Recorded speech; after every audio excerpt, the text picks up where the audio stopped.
Hey everybody, welcome back to I Know a Guy. If you're new here, my name's Anthony. I'm a business profit advocate. On this show, we interview entrepreneurs, business owners, professionals, and just people doing cool things. For example, today we're meeting with Andy Semotiuk, a distinguished immigration lawyer, accomplished author of 4 books, former United Nations correspondent, and seasoned public speaker. With a career spanning law, journalism, and education, Andy brings unparalleled insights into storytelling, human rights, and the transformative power of communication. How are you doing today, Andy? Fantastic. And I'm so happy to be on your program. Yeah, no, I'm super excited to have you on. After our conversation, I think it's been a little over a week now. I was super excited for the next one. So really happy that you could come on. Really glad we can find some time. Mm. So where are you calling in from? Where are you located at? I'm in Toronto, in Canada. And I'm curious, where are you? I'm in Iowa, so Oh, little wow. bit south. Yeah. So, yeah, awesome. Are you originally from the Toronto area? I grew up in Edmonton, Alberta, in Western Canada, Mhm. but half my life I spent in the United States and the other half in Canada. So, for example, I went to high school in Los Angeles, and later I practiced for 10 years in Los Angeles, practiced law. And also, I practiced 5 years in New York, but now I'm in Toronto. I just moved here just before COVID hit.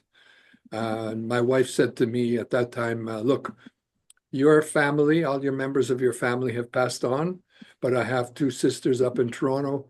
We're moving to Toronto. And so we did, and here I am, Toronto. Awesome. How big of a difference is it between Toronto and California? Big difference. So, for example, right now outside in Toronto, the sky is gray. It's in November, it's pure cloud for the whole month of November. In Los Angeles, it's always sunny, or at least it's sunny by if not from the early morning, then by noon time, the sun burns off the clouds and it's sunny. So that's just one example.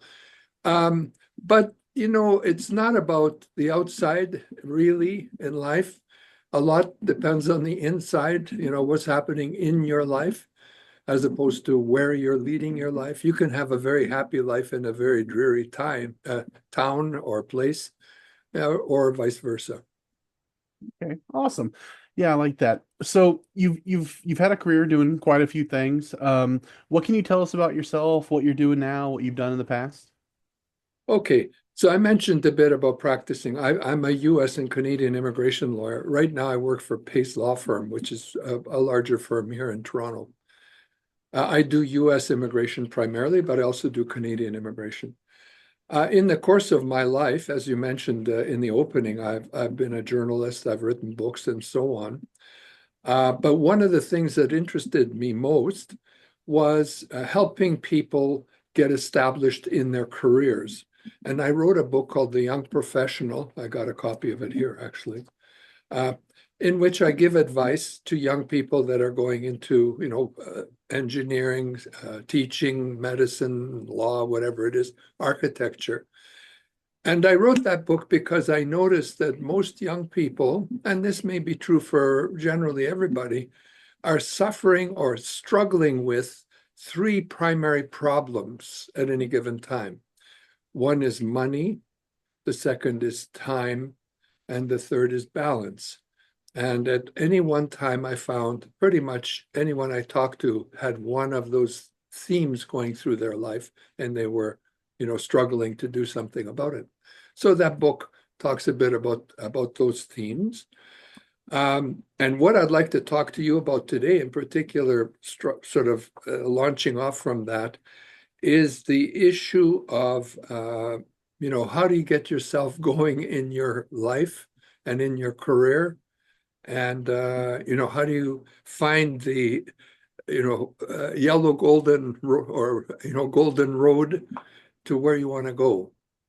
Um, and the way maybe to start that is to go to the area of philosophy, let's say, and generally speaking, there are 2 major themes in everyone's life: your life, my life, everybody's life. 2 questions. First question is, who am I? That's a deep question, hard to answer. Take a lot of time to answer that question. And the other one is, why am I here? That's also a big question.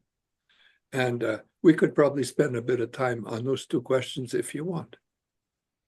Yeah, I mean, those are big questions. That's been one of the biggest questions people have been asking since, people could ask questions. So yeah, we can dive into that as much as you'd like. Where do you like to Okay. start with those? Well, sort of in an allied area, you mentioned that I've done a little bit of teaching. Sometimes when I'm with young people, I ask them this question: what's the purpose to life? Which is an allied question. It's basically from those two themed questions. And they offer various, there's no perfect answer to that question. I can't come up with a perfect answer. And I've heard some good answers, but I can't say anything is perfect. But some of the answers that they give me, and probably you've heard also, are answers like, well, to do the best you can do with your life, to love, to grow as big as you can grow, to learn, to love, to procreate, and to leave a legacy. Those are great, great answers. Or to reach meaningful goals, progressively meaningful and challenging goals in life. Those are all great answers. But one answer that I like to focus in on, which I think it's not a complete answer, but it's the one that I like to take off on, and that is to find this is the way I put it. You can put it a little differently. Maybe you have a different slant or whatever, but it's the way I put it. To find your God-given unique abilities and put them into the service, or your main unique ability, and put it into the service of others. To me, that says a lot. If you do that with your life, it's almost guaranteed you'll be happy, successful, fulfilled, and you'll have left a meaningful legacy in your life. So if you work down that road, or if you go down that road, you got to ask yourself, where is my unique ability? What can I do better than anybody else? And that's a difficult question also, but it's a question worth pursuing. So, for example, the way you could do it is you could list all your abilities and skills on a piece of paper. Take a piece of paper, put the name, Anthony Markey on the paper on the top, and then start listing 1, 2, 3, 4, 5. Your abilities, podcasting might be number one. Communication, number two. Making peanut butter jelly sandwiches, number three. Riding a bicycle, etc. And after an hour or two of doing that, we'd start kind of running out of the list of things that, it would take a little more effort to get more and more things on that list. And it's certainly true for me as well. My list would be along the same lines. And after a while, you start stretching. And I think you would probably agree with me if we did an exercise like that. And we asked ourselves, well, where's the unique ability in all this? Like, say, if we put my name, Andy Semotiuk, on top, we did all this. And let's say let's do this. Let's categorize all these skills and abilities into 4 categories: incompetent, competent, excellent, and unique ability. I think if we did that, and let's say we had this magic computer sitting right over here, and we fed all this information to the computer, and this computer has access to absolutely everything there is in the world. If you think AI is great, that's only the beginning to what this computer can do. It can access your health records, your police records, your academic records, everything about you, all your friends and what they think of you, etc. If we had such a computer and we did such an exercise, I think you would probably agree with me that when it did a printout categorizing into those 4 categories, probably what would happen is it would draw a bell curve where most of the things that are involved in your life, most skills or abilities, would be in the middle, but there'd be 1 or 2 over on the incompetent, and one or two over on the, unique ability. So for example, in my case, if let's take doing income taxes. If that computer around it was working on my profile, it would plug doing income taxes into incompetent, not competent. I know I'm incompetent. That computer would know I'm incompetent. My accountant knows I'm incompetent, and probably the IRS knows I'm incompetent, and the world knows I'm incompetent. But if you ask, okay, riding a bicycle, competent, doing peanut butter jelly sandwiches, competent. And, excellent. In my case, I would probably put that under immigration, doing immigration law. And unique ability, I believe I have a unique ability in the area of communication, written and oral communication. I would put that under my unique abilities. Now, there's a lot of people who can do written or oral communication, so it can't be just I just occupy that space. You'd have to, dig into it to see whether indeed that's true. But what tells me that it is true for me is I spent a lot of time at it. I love it. I'm here on this program with you because of it. I've won awards for writing books. I've been writing for Forbes for 10 years on immigration articles. I've been at the UN writing articles, etc. And I've been in Toastmasters for 35 years, studying presentation skills and so on. So to me, that tells me those factors, those indicators indicate that it's a unique ability for me. You have a unique ability. The people listening to this program have a unique ability, but you have to work on it to figure out what exactly it is. And there's a way to figure it out. And the way is you're going to ask yourself, what do I love to do? What am I good at? What do people tell me I'm good at? Other people. Because we're not objective about ourselves. We're subjective. We can't see the full us through our own eyes and ears. We have to get other people's input. What are people prepared to pay me for what is my unique ability? Those are some of the questions. If you spend, like we're spending right now, let's say we've spent, I don't know, maybe 15 minutes talking, you and I right now. To me, that 15 minutes felt like about 3 minutes. And that's because it's in a unique ability area of mine. I love it. When I emerge from the time I'm absorbed in it, time flies by. And when I look at the time, I think, wow, we've been on this for 15 minutes. Seems like 2 minutes. That's another sign that it's your unique ability. If the hair stands up on your arm, or you get goosebumps when you're involved in, that's a unique ability. Prominent individuals talk about it. It's sometimes called flow, and sometimes it's called being in the zone. Athletes talk about being in the zone.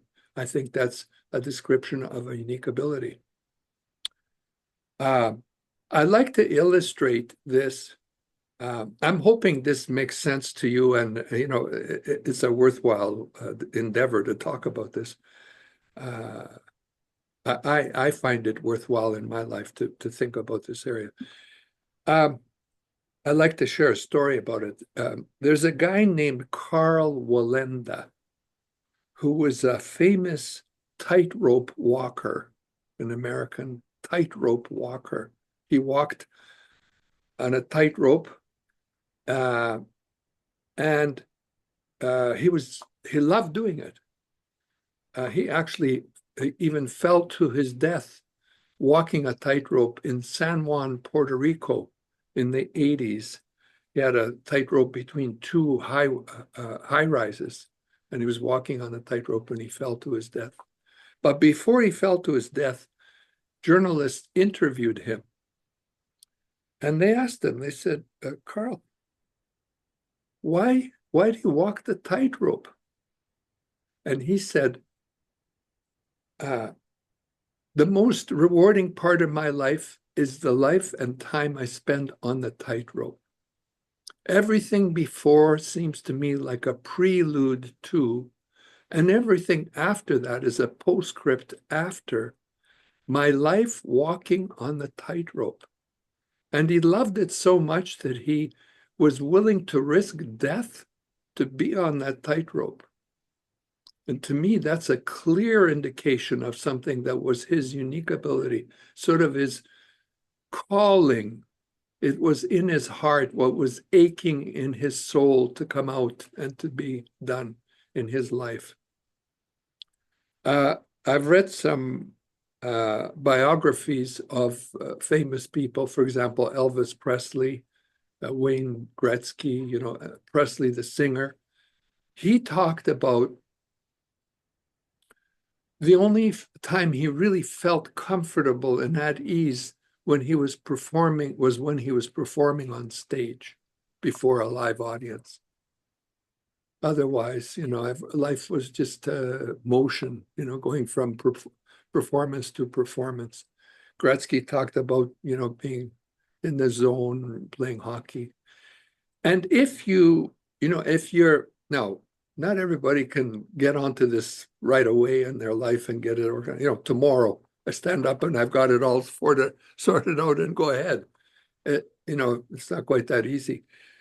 If you could, like a guy like Albert Einstein, he didn't have to do very much. He just got up and, when it came to physics, like no problem. He fell right in the middle of the physics river and just floated down that river in physics, right? No problem.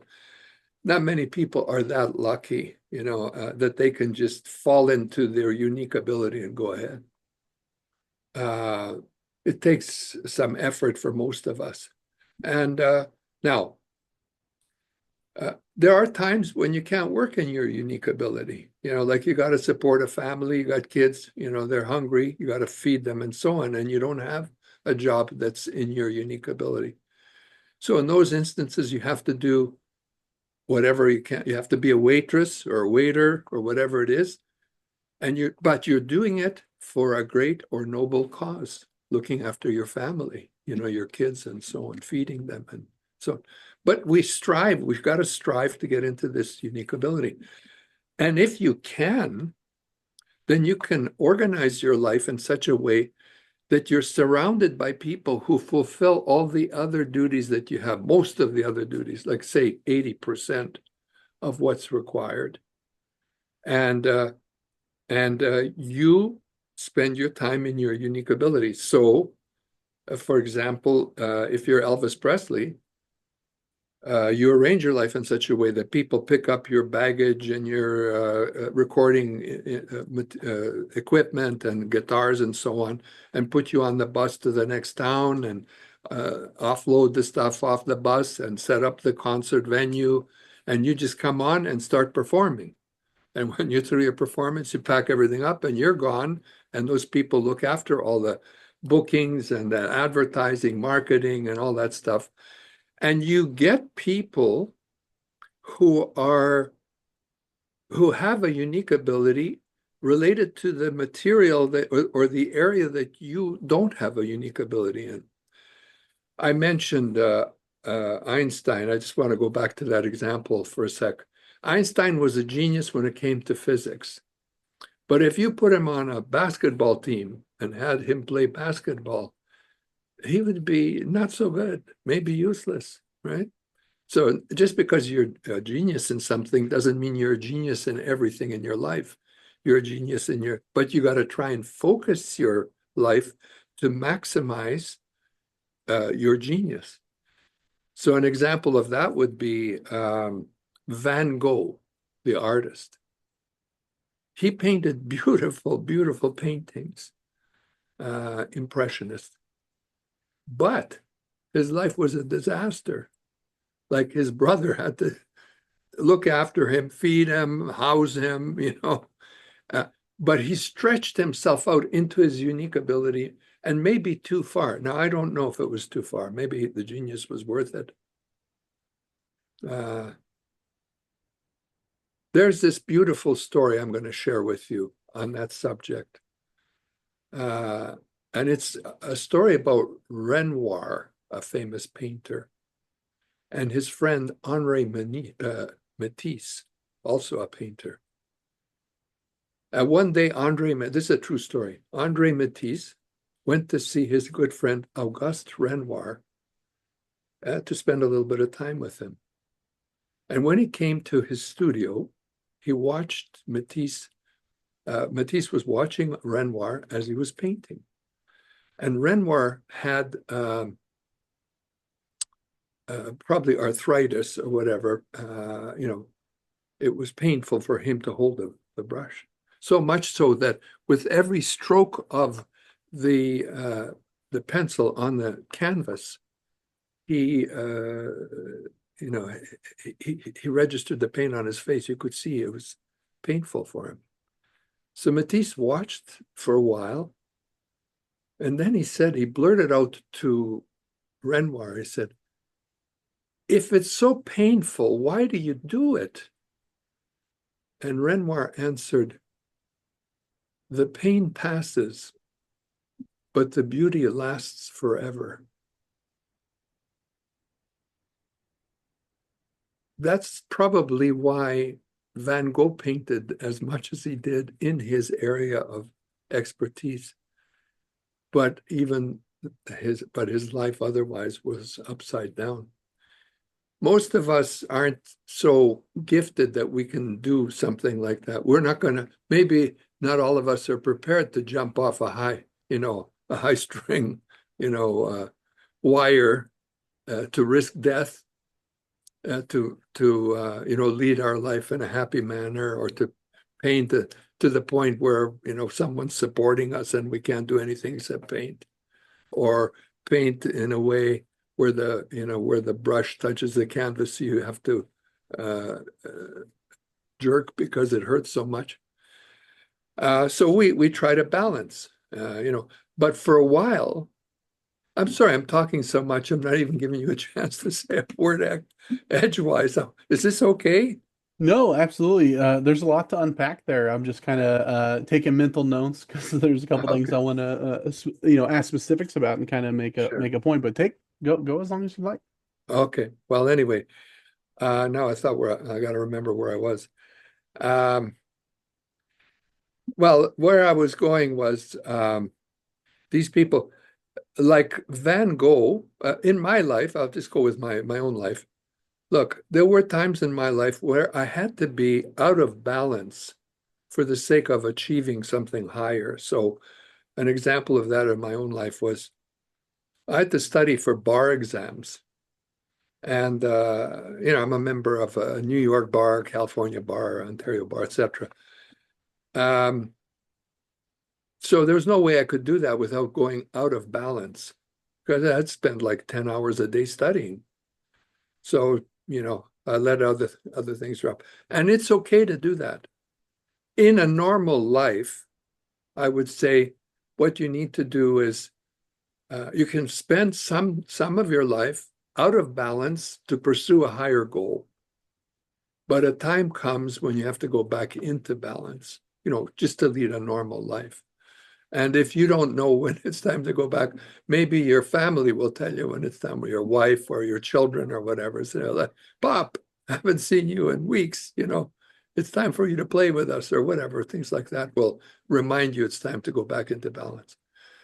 So we all have these challenges of trying to, make something out of our lives, lead a life of meaning, and respond to the calling inside of us, whatever's aching in our hearts to get out. And I believe sort of another angle on this is that no matter who the person is, if you dig deep enough into the person's life, you're going to find something meaningful that person needs to communicate out, to tell people, share it to the world. And I think that's a very important calling too, is to help people get their message out to the world. Anyway, that's sorry for taking so long, but that's kind of what I wanted to share with you. And especially with your listeners today. No, don't be sorry. That was all, like I said, that was all great. There's a lot to unpack there, and I kind of wanted to go back to the very beginning with it because you had said something that I think is, fundamentally true. It's fundamental human law, natural law, where Sure. we've rediscovered it and we quote it in different ways. And it's come up, it's a very reoccurring topic that comes up with these podcasts where the Zig Ziglar, help enough people get what they want, you'll get what you want. The Bible, you reap what you sow, karma, whatever you want to call it. We're all kind of explaining the same thing. And there's absolutely a lot of truth there. So if you can find your hyper competencies or your unique abilities and find others that have, corresponding or synergistic ones and uh, lead by trying to help them. That's not additive, it's multiplicative, the amount of impact that you can have doing stuff like that. So maybe you're a really good speaker. Maybe like, with your Einsteins, maybe he wasn't as good of a speaker. I don't know exactly where all of his competencies lies, but maybe he was just really good at one part, but having somebody be able to kind of put voice to it so more people understand it. Or if you're Van Gogh, maybe if he had a better publicist, or whatever that is. It would have been, one of those things that he was famous while he was alive, as opposed to like a lot of, Yeah. painters. So there's definitely truth there where finding whatever your unique competencies are and then finding others to synergize to help both because the rising tide raises all ships. There's a lot of tropes involved because it's all true and we know it's true, but we don't put it into practice like we should. So it's definitely something that we need to keep in our forefront. Like I said, it's everybody I talk to, we kind of have the same mentality around, you know what, I'm going to lead service first. I'm going to help people get what they want. I'm going to help, as best that I can. I'm going to make introductions for people that I think are going to be beneficial for everybody involved. So there's definitely truth there. And I think people need to hear it in a multitude of different ways. Because if I say it, it might just gloss right over. But if you take a little extra time and you say it in your way, it might register. So I think everybody needs to hear it and they need to hear it often. That's fantastic response to the comments I made because I resonate with what you just said. It's true. One of the factors that you kind of raised was, how do you interact with people in a way to get them to be better? And that reminds me of a story that I could share with you. Um, I mentioned earlier that I spent a lot of time in Toastmasters, actually 35 years, and I used to go to club meetings all the time. And while I was doing that, I noticed that every year they had the Golden Gavel Award at Toastmasters International when they had their conferences. And they invited these top speakers to come and share their thoughts with the Toastmasters at the convention. And I approached Toastmasters and said, "Hey, listen, I know you got these recordings. Send me those recordings, and I'll do some sort of comments, write-ups on these, and I'll share them with you, and you can publish them in Toastmasters magazine and so on." Well, that went for a little while, but it didn't go that very far. But one good thing about it was I heard one of the Toastmasters speaking, and he talked about motivation and the importance of motivation in life, to get people going and what can you do to motivate someone. And I learned a lot from him. Now, his name was Richards. Uh, I think Bob Richards was his name. And he talked about when he was growing up as a child, he lived in a smaller town and they had a baseball team. And the star of their baseball team was a guy named Lou Boudreau, who later, I think, played for St. Louis and second base for St. Louis, in the major leagues. But back then, he was the star player of this particular club. And Richards, as a small kid, idolized this Lou Boudreau, as did all the kids in town. And one day he went to a baseball game and he was out in the far bleachers where the kids get to, come in for 25 cents or whatever. And he's out there in the far bleachers and Boudreau hits a home run and Richards gets the ball. But, he caught the ball. So he took the ball and he went to the players' dressing room to get the ball autographed by Lou Boudreau, his idol. And so he's waiting there outside the dressing room. He tells the story. He's waiting outside the dressing room, and after a while, the players start coming out of the locker room, and sure enough, Lou Boudreau comes out, and all the kids are lined up to talk to him, and Richards is in this lineup, and Boudreau goes down the lineup, and he comes finally to Richards, and he says, "And what's your name?" And Richards says, "Well, it's Bobby." And he says, "Well, what do you want to be?" He says, "Well, I want to be a baseball player." And Richard says to him, or I'm sorry, Boudreau says to Richards, he says, "Oh, that's great, Bobby. I can see that one day you're going to be great." And uh, Richards, in his presentation, says, "You can't imagine how much of an impact getting those few words of encouragement meant to me as a small kid." And it's easy to understand. We've all been small. We had our idols. To be encouraged by an idol is really something. That's motivational. But he went on after sharing that story, and he talked about giving speeches to high school students and other people. And he defined what is motivation. And he defined it this way. He said, at that time, America was going through some hard economic times, and things just were not working very well. So apparently, I guess it was a newspaper, went around to interview some economists, asking them, "Well, what do we need to get things going again here?"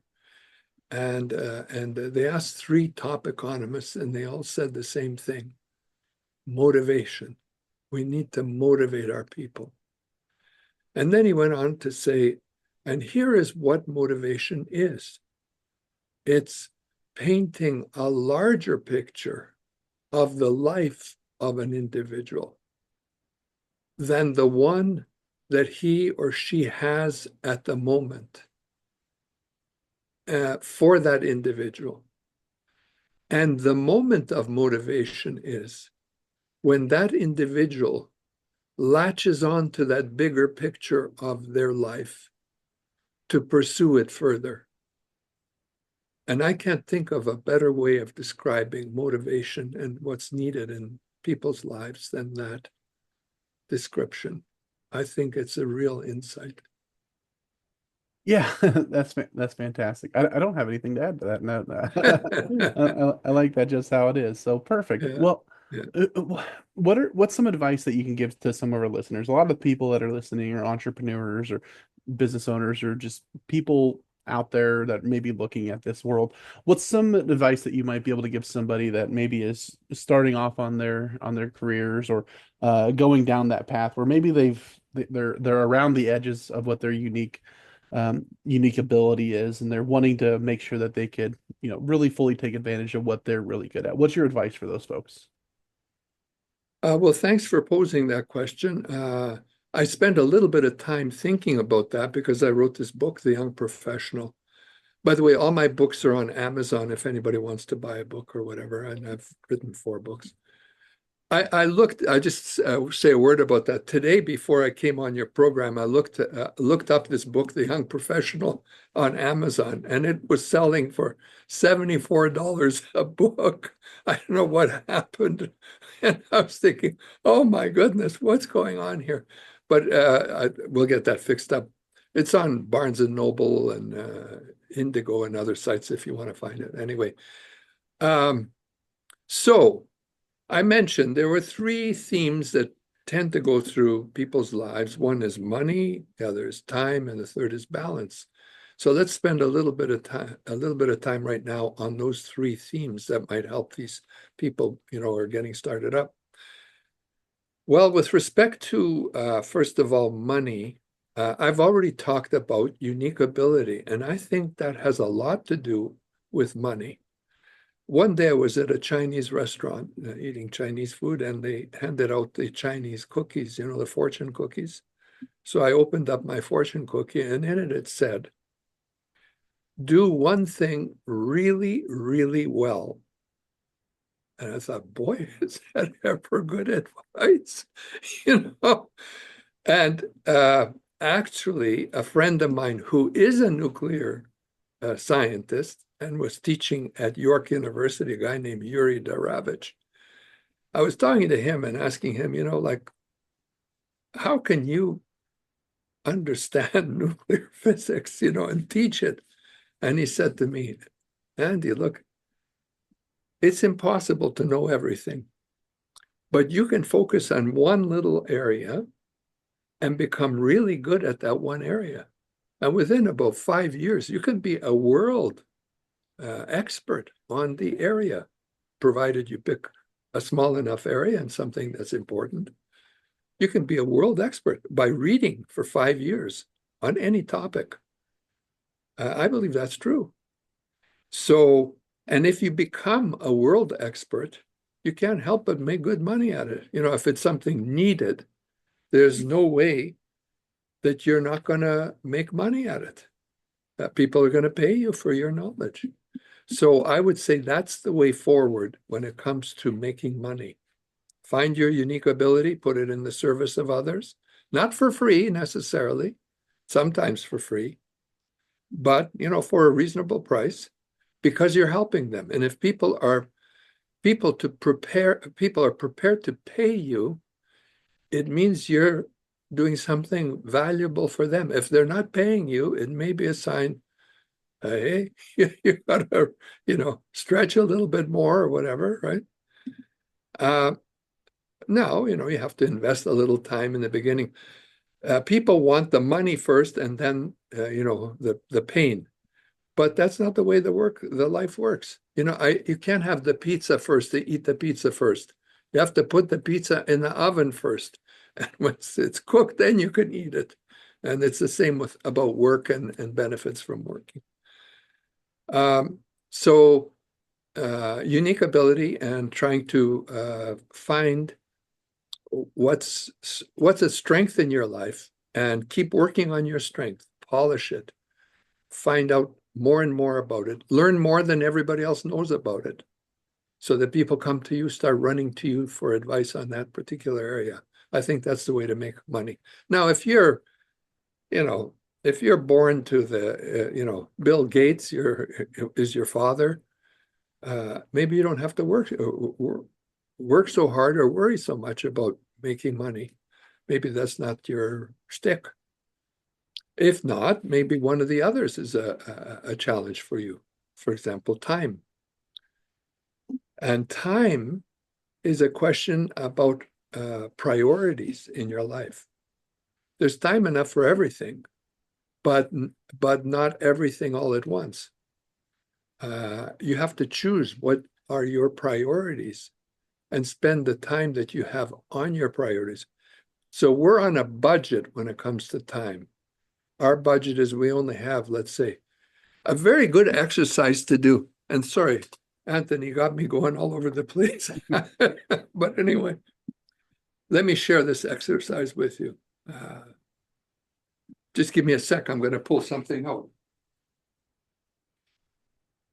See if I can find it here.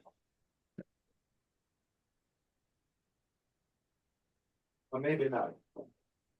I wanted to pull out. I have a measuring tape. I was going to pull it up, but I can't find it. And I often ask people this question. Well, you know, how long are you going to live, Anthony? How long are you going to live? That's a good question. I haven't the foggiest. Okay. Well, I'll give you an indication. The statistics are generally, I don't know about the United States. I happen to know the statistics for Canada better than the United States, but they're roughly the same. And just roughly speaking, you have about 80 years in your life, projected, you know, likely time period. So if 1 inch represented 1 year, and you pulled out the measuring tape, 80 inches would represent a life. Okay. And if we did that right now with you, Anthony, and I said to you, okay, here's what your life looks like. For women, it's a little longer, 82, I think, or something like that. Where are you on this lifespan? Where are you? Point onto the measuring tape to tell me where you are. And I don't know how old you are. I'm not going to ask you, but maybe you'd be somewhere in the middle. Now, in my case, I would be more towards the end, towards the 80 than you. I'm going to be much closer to 80 than you are. But if you see that visually, if you pull out that tape and look at it visually, it's a real news flash about your life, about how much time you have invested in what is your life right now. See, I'm a visual representation of all the time I invested in my life. I am a walking presentation of a bunch of time that I, invested into my life. Now I'm beyond retirement age, so I'm, out there. And so you got to ask, well, was that a good investment of your time? Sometimes it wasn't. Sometimes it was terrible investment of time. Right? So you got to budget. And the key to time is priorities.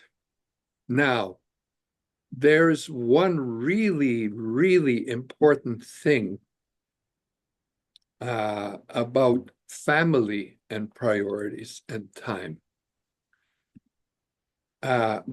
If you love your family, you will spell the word love this way. You will spell it T-I-M-E. That's how you love your family. T-I-M-E. Spending it with your family. But not only just spending T-I-M-E with your family. It has to be the gold standard investment of T-I-M-E. And the gold standard is uninterrupted, focused time with your family. That's pure love. Or with anything. You love speaking, spend focused, uninterrupted, undistracted time with speaking, or chess, or hockey, or your baby, or your grandkids, or your wife, or your husband, or whatever. That's the gold standard in terms of time. And there's beauty in that. Listen, all this stuff I'm telling you about, you think I dreamed all this up? You think I'm smart enough to figure all this out? I've been taught all this. I spend my lifetime learning this stuff. This geniuses that way ahead of me who taught me this stuff, and I'm just sharing what I've learned, right? That's time. And we got to talk about balance now for a little bit. And we've talked a little bit about balance already because we talked about Van Gogh and how he spent his time. Now, or his life, I guess. The best way to present balance in life, in my view, or one of the best, is to imagine a circle or a wheel, a wheel on a car or on a bicycle. A well-balanced life is a bicycle wheel. And if we draw the analogy of a bicycle wheel, we might imagine spokes going from the hub to the edge of the wheel. And the spokes can be presented as values. What are your values? So, for example, maybe values might be something like, well, I have physical, mental, emotional, spiritual. You can present them that way. Maybe that's the way you like it. Values are always subjective. They're not objective generally. It's what's of value to you. And to just illustrate that a little bit, I spent a lot of time with my Aunt Helen in Los Angeles, who was in her late 80s and 90s. And one day it was a weekend, and I was pulling out a frying pan, a cast iron frying pan from under the kitchen sink to make her some bacon and eggs. And she started shouting at me, "Hey, don't touch that, don't touch that, don't take that out." And I'm thinking, what's it's a frying pan? What's the big deal? No, no, no, no, don't touch. That's my favorite frying pan.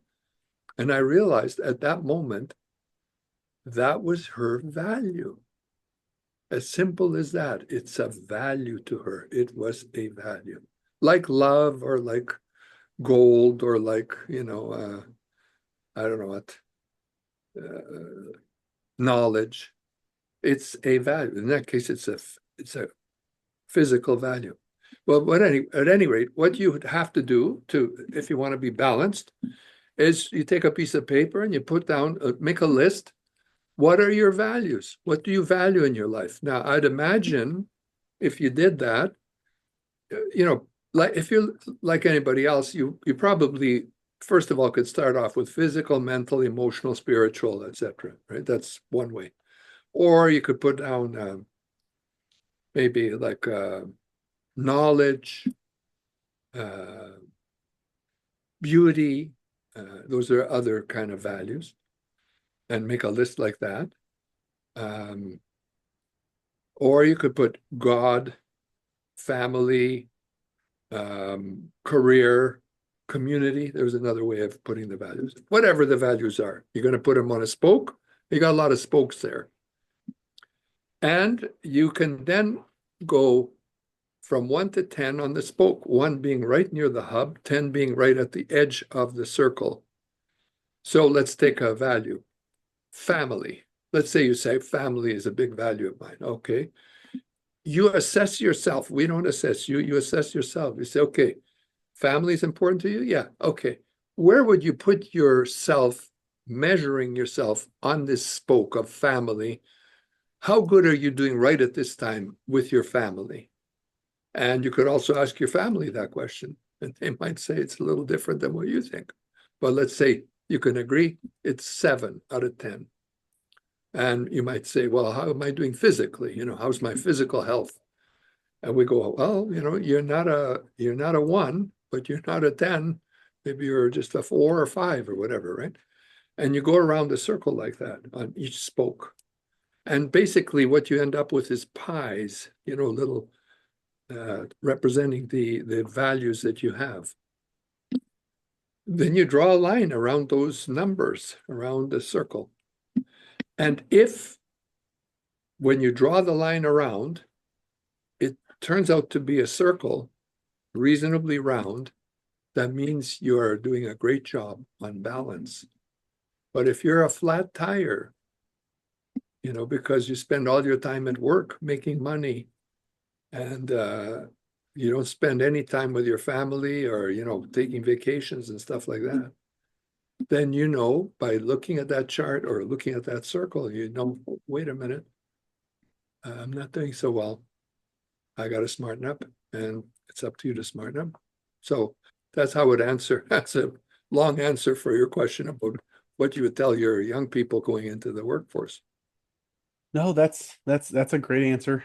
We don't have to be super concise with this kind of format, which is nice. So you can kind of get it all out there, and a lot of this stuff is worth re-listening. I know for me, I'm kind of a little bit of a note taker. I like the visual learning, like what you were talking about. So it's definitely something that it takes a little bit more to digest, but it's definitely worth going back because, like you said, you didn't figure all this out yourself. So the people you're talking to don't have to either.